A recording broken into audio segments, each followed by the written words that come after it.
ዛሬ እጅግ አስደናቂ ወደሆነችው ድንቅ ቤተክርስቲያን አምርተናል። የጠበቀን እስከ ዛሬ ላመስግን ብዙዎች ሊሄዱ የሚናፍቋት ቦታም ናት።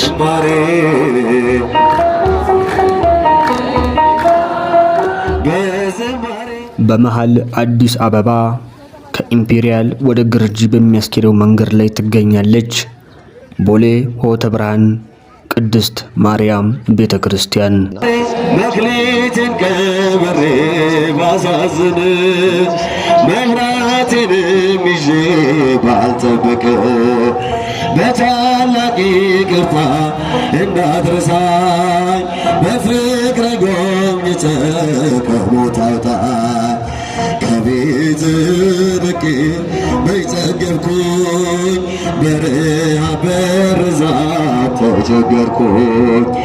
አምናለሁ አምላኬ እንድትምረኝ በይቅርታ መጣሁ ተቀበለኝ።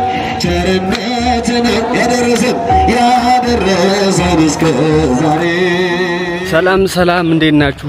ጠልሰን ቤተሰቦች፣ እኔ በጣም ደህና ነኝ። እንግዲህ ዛሬም በሌላ ቪዲዮ ተመልሰናል። ዛሬ እንግዲህ የምንገኘው ቦሌ ሆተ ብርሃን ገርጂ ማርያም ነው የምንገኘው። ያለውን እንግዲህ ሁኔታ በደንብ አግቼ ነው ማሳያችሁ። እንግዲህ በጣም አምሮበታል። እንደምታዩት የልማት ስራው በደንብ አግቶ እየተሰራ ነው ያለው። እንደምታዩት በጣም ነው የሚያምረው።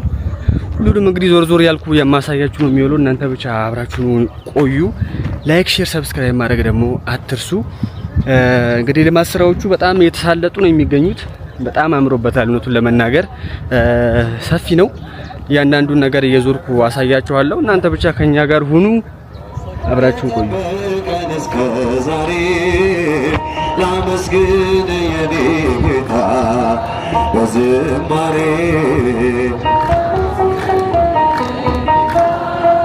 በዝማሬ መክሊትን ቀብሬ ባሳዝን መብራቴንም ይዤ ባልጠብቅ በታላቅ ይቅርታ እንዳትረሳኝ በፍቅር ጎብኝተህ ከሞት አውጣኝ። ከቤት ርቄ በጠገብኩኝ በረሃብ በርዛት ተቸገርኩኝ። አምናለሁ አምላኬ እንድትምረኝ በይቅርታ መጣሁ ተቀበለኝ። ቸርነትን ያደረሰን እስከ